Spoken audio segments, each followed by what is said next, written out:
आप सभी को मेरा नमस्कार।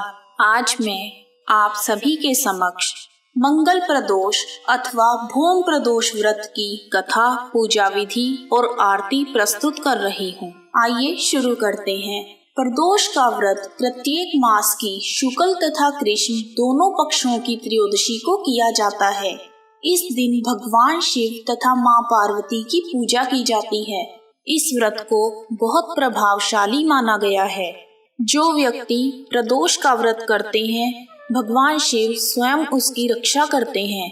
यह व्रत शिव कृपा पाने के लिए अद्भुत माना गया है कि जब सभी देवी देवताओं ने त्रयोदशी तिथि को अच्छा न मानकर त्याग दिया था, तब शिवजी भगवान ने इस तिथि को अपनाया था।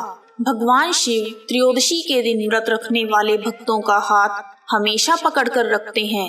जो प्रदोष व्रत मंगलवार के दिन पड़ता है, वह मंगल प्रदोष व्रत कहलाता है।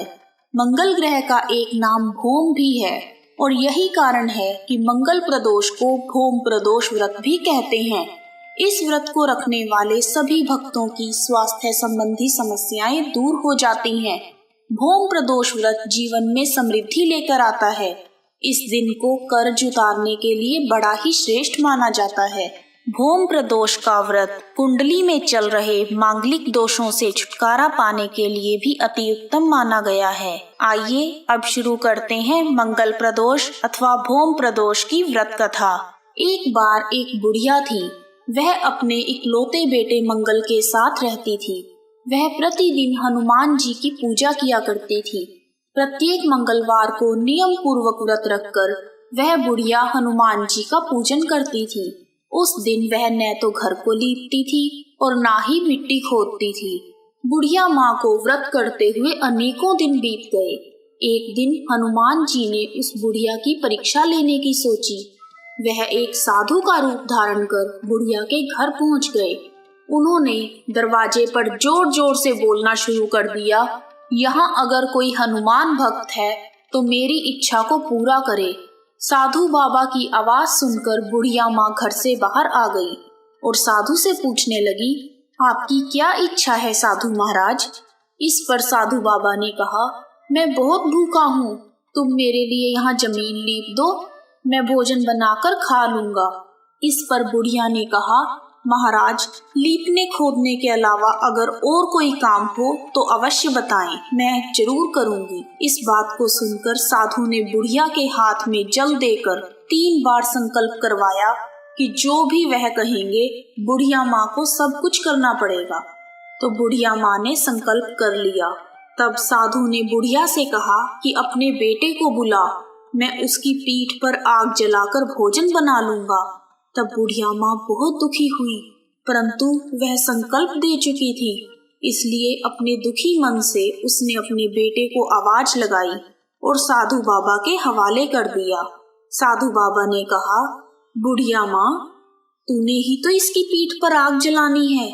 तो बुढ़िया माँ ने दुखी मन से अपने संकल्प को याद करके अपने बेटे की पीठ पर लकड़ियां रखी और आग जला दी और वह तुरंत ही अपने घर के अंदर चली गई। कुछ देर के बाद साधु बाबा ने बुढ़िया को आवाज दी कि बुढ़िया माँ, खाना बन चुका है, आओ बाहर आ जाओ, सब मिलकर खाना खाएंगे। बुढ़िया माँ संकल्प में बंधी होने के कारण दुखी मन के साथ बाहर आ गई। तब साधु बाबा बोले, अपने बेटे को तो बुला ले, सब इकट्ठे बैठकर खाएंगे।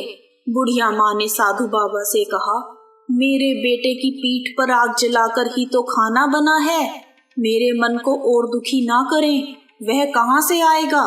साधु बाबा ने बुढ़िया माँ की एक नहीं सुनी और कहा, एक बार आवाज तो लगाओ।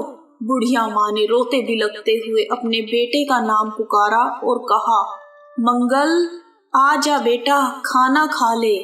इस पर बेटा घर के अंदर से दौड़ता हुआ आया और माँ के सामने खड़ा हो गया। बुढ़िया माँ बेटे को जीवित देखकर हैरान रह गई और साधु महाराज से पूछने लगी, हे बाबा, यह चमत्कार कैसे हुआ? साधु महाराज अपने वास्तविक रूप में प्रकट हो गए। हनुमान जी को अपने घर में देखकर बुढ़िया का जीवन सफल हो गया। हनुमान जी ने बुढ़िया और उसके बेटे को भक्ति का आशीर्वाद दिया और अंतर्ध्यान हो गए। हे प्रभु, जैसे आपने बुढ़िया माँ और उसके बेटे को दर्शन देकर कृतार्थ किया, वैसे ही हम सब पर भी अपनी कृपा दृष्टि बनाए रखना। कहानी सुनने वालों का भी भला और सुनाने वालों का भी भला। कथा समाप्त। जय हनुमान जी की। ओम नमः शिवाय। आइए जानते हैं प्रदोष को प्रदोष कैसे कहा जाने लगा। प्रदोष को प्रदोष कहने के पीछे एक कथा जुड़ी हुई है। चंद्रदेव को एक बार क्षय रोग हो गया था, जिसके चलते उन्हें मृत्यु के समान कष्ट हो रहा था। भगवान शिव ने चंद्रदेव के दोष का निवारण कर उन्हें त्रयोदशी के दिन पुनः जीवन दान दिया था। इसलिए त्रयोदशी के दिन को प्रदोष का दिन कहा जाने लगा। पूजा विधि। त्रयोदशी के दिन प्रदोष काल में यानी सूर्यास्त से 3 घड़ी पूर्व शिव भगवान का पूजन करना चाहिए। भौम प्रदोष व्रत की पूजा शाम 4:30 बजे से लेकर शाम 7 बजे तक के बीच में की जाती है और व्रतधारी को चाहिए कि शाम को दोबारा स्नान करके स्वच्छ वस्त्र धारण कर लें, पूजा स्थल अथवा पूजा गृह को शुद्ध कर लें और यदि व्रतधारी चाहे तो शिव मंदिर में जाकर भी पूजा कर सकते हैं। 5 रंगों से रंगोली बनाकर मंडप तैयार करना चाहिए। पूजन की सभी सामग्री को एकत्रित कर लें। कलश में शुद्ध जल भी भरना चाहिए और कुश के आसन पर बैठकर भगवान शिव की पूजा विधि विधान से करनी चाहिए। ओम नमः शिवाय कहते हुए शिव भगवान को जल अर्पित करें और इसके बाद दोनों हाथ जोड़कर शिव भगवान का ध्यान करें। ध्यान के बाद भौम प्रदोष व्रत की कथा सुननी चाहिए और कथा समाप्ति के बाद हवन सामग्री मिलाकर 11 या 21 बार या फिर 108 बार ओम ह्रीम क्लीम नमः शिवाय स्वाहा मंत्र से आहुति देनी चाहिए। उसके बाद भगवान शिव की आरती करनी चाहिए और वहां उपस्थित गणों को आरती दें और उसके बाद प्रसाद को वितरित करें और उसके पश्चात भोजन करना चाहिए। भोजन में केवल मीठी सामग्री का ही उपयोग करना चाहिए। आइए अब शुरू करते हैं शिव भगवान की आरती। ओम जय शिव ओंकारा स्वामी जय शिव ओंकारा, ब्रह्मा विष्णु सदा शिव अर्धांगी धारा। ओम जय शिव ओंकारा, एकानन चतुरानन पंचानन राजे, स्वामी पंचानन राजे। हंसानन गरुड़ासन वृषवाहन साजे। ओम जय शिव ओंकारा, 2 भुज 4 चतुर्भुज 10 भुज अति सोहे, स्वामी 10 भुज अति सोहे।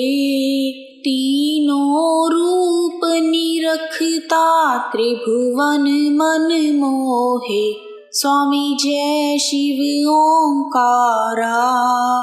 अक्षमाला वनमाला रुंडमाला धारी, स्वामी रुंडमाला धारी।